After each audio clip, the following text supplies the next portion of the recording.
moi gamin, je vais te raconter l'histoire de l'être humain. Au début y avait rien, au début c'était bien. La nature avançait, y avait pas de chemin.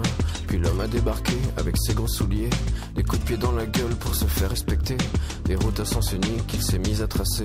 Les flèches dans la plaine se sont multipliées et tous les éléments se sont vus. Ma français est monsieur. Nous autres écologistes de Greenpeace et nous avons de très mauvais nouvelles.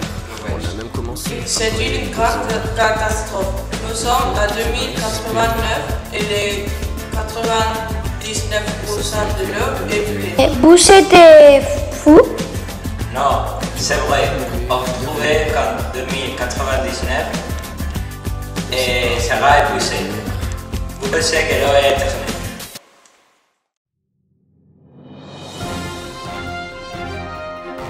Bonsoir.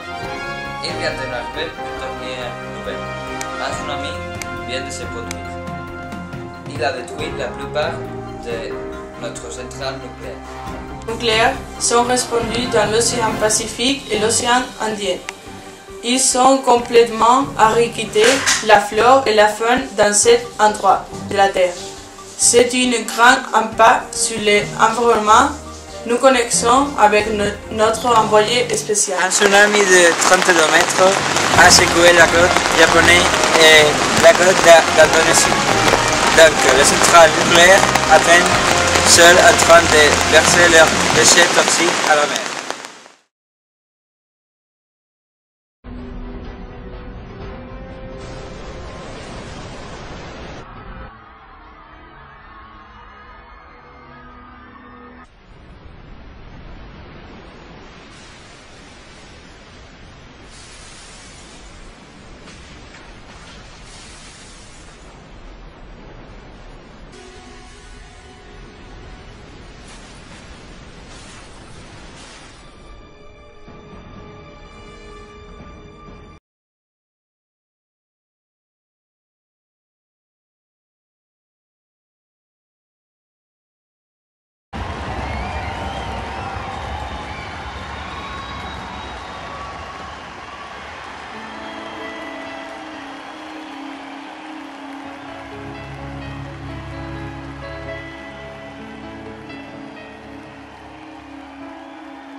Mes chers amis, j'ai 50 ans. J'ai l'aspect d'un homme de 45 ans. Je suis né en 2020. J'ai de sérieux problèmes de santé. Mais rien ne sait parce que je vois au dos. Je me sens que je vais bientôt mourir. Je suis l'homme le plus ancien de cette société. Je me souviens de mon enfance. C'était complètement différent. Il y avait beaucoup d'arbres dans les parcs. Les maisons avaient de beaux jardins et je pouvais me doucher pendant longtemps. Maintenant, nous lavons la peau avec de l'huile minérale. Les femmes avaient de beaux cheveux, mais maintenant, elles se rasent la tête pour avoir les cheveux propres sans utiliser de l'eau. Je me souviens quand mon père lavait la voiture avec de l'eau. Je me souviens qu'il y avait beaucoup de messages qui disaient qu'il fallait économiser de l'eau. Personne ne faisait attention à ça. Les personnes ne croyaient pas que l'eau allait marquer. Maintenant, les rivières, lacs et les mers sont polluées ou tarées. L'unique eau qui reste, c'est qui provient des épratrices. Les travailleurs sont payés en échange de leur travail avec de l'eau potable. La nourriture se compose dans 80% de matières synthétiques. Avant, on buvait 100 verres d'eau par jour, mais maintenant, on ne peut même pas boire la moitié d'un verre. On doit jeter les vêtements qu'on ne peut pas réutiliser. Ceci augmente la quantité de poubelles.